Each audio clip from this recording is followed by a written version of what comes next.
Ok, để mọi người ha, hôm nay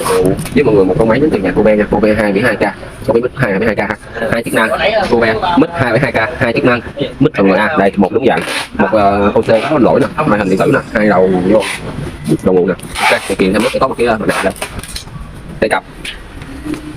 phiếu hướng dẫn phiếu hành kính, một cái xíu mic dài 3 mét nha, một bộ kèm hàng kèm mắt nữa nè, và một cái ảnh, một cái bua xỉ. Rồi quà tặng đây của anh em sẽ là một cái bột tê bò, một cái điện tử ha, một cuộn dây hàng, 5 cái máy hàng sơ cua ha, giá sẽ là 2.950.000 bao ship cho người ha.